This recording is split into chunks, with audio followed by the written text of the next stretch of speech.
things they're doing. Hey everybody, welcome to Workforce Gaming. This is Brad.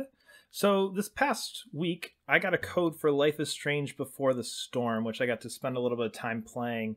The first episode that was just released.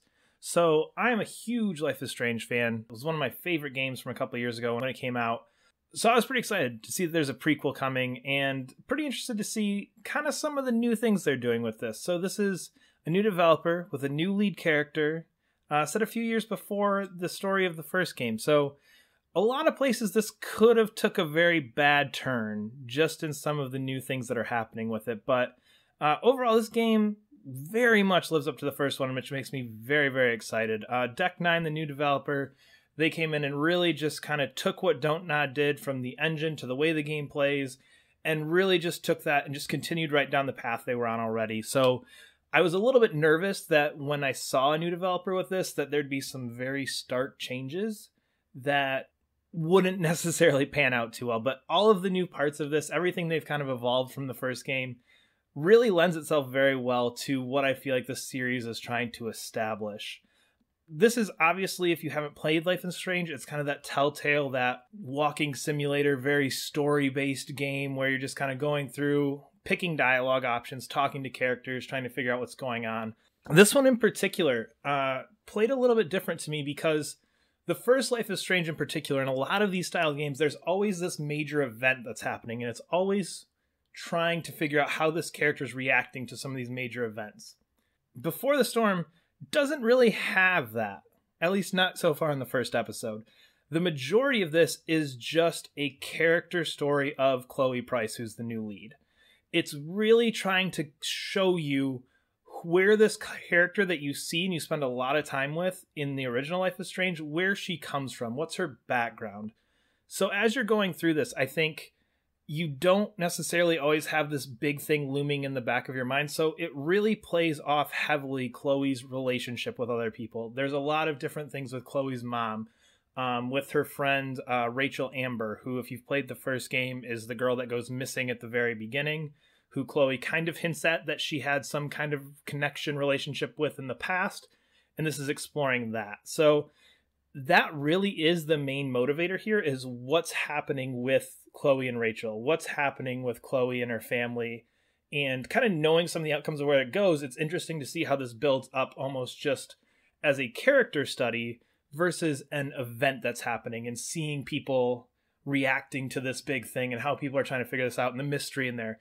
That's not really there. It is just very much a Telltale game that's purely focused on character building, which I think is a really cool idea, and it's something that I can't really think of very many other games that focus so heavily on just what's happening with the character without getting into having the big storm that's in Life is Strange, or in a game like Everybody's Gone to the Rapture, trying to figure out this mystery, or even in The Walking Dead or A Wolf Among Us, where you have these big mysteries or these big things happening that you're trying to avoid. This is really just Chloe going through her life, dealing with the struggles of her dad dying before this, dealing with the struggles of trying to fit in high school, which Doug's not doing this one because he said, all I'm going to say is there's too much teen angst. And that's a lot of it. A lot of it is just these characters trying to figure out what's going on in their lives. And it's a really cool thing to explore that I don't feel like games get into very much, because a lot of times we always want that big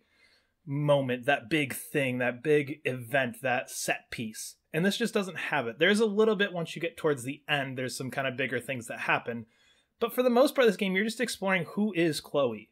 And I think that's a really cool thing to do. So Chloe, I think in the first game was fairly off-putting. They definitely did change her up a little bit. She's much more likable here, and I think that's kind of a part of building up to her character in the original game is, hey, she's kind of likable here. Like, we'll get to the kind of the more off-putting stuff. My guess would be later on as this game progresses. But to start with, she's seems like a fairly well-represented teenage girl. There's not as much of that craziness that you see in the original one. In terms of new stuff here, there's a couple things that really stood out to me. One of them is this new feature that they have called Backtalk. So if you played the first Life is Strange game, one of the cool things that they kind of played with the genre with was the ability to rewind and remake choices. which was kind of cool given Max's kind of time travel powers, those kind of things, the supernatural element that was going on in the first one.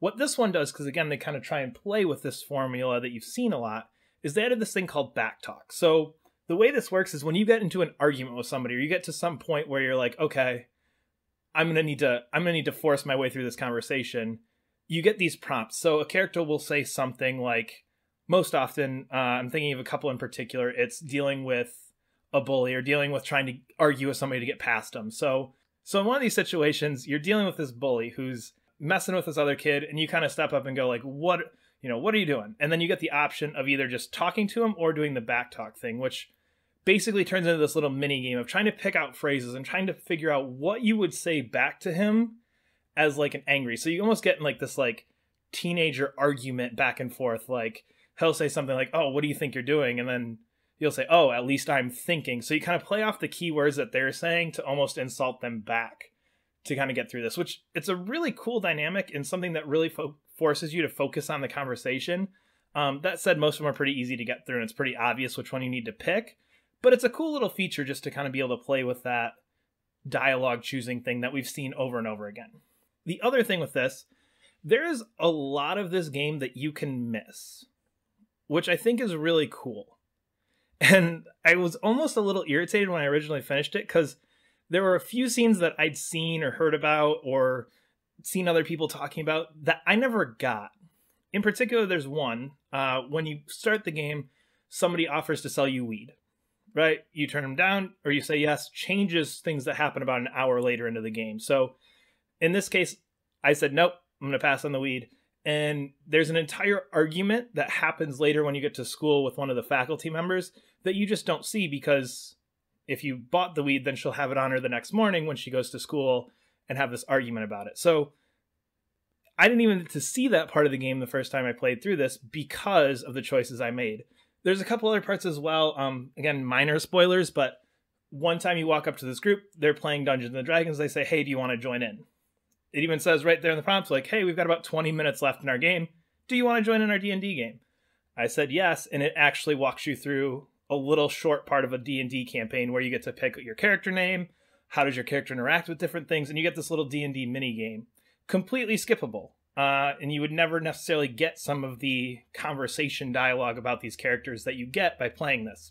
And then doing these things come back later. So later on in the game, you would get a text from somebody that said, hey, remember when we did da-da-da-da-da? That was super cool.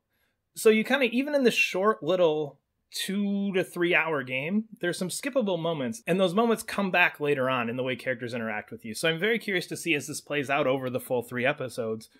Do we still get some of those things? Do some of these things from the first episode really play back? And I think that's one of the complaints that a lot of people have about these kind of games, is you don't always see that. And I think you can see it really easily in this game, which I think is really, really cool. But overall, if you loved Life is Strange, this is exactly what you want.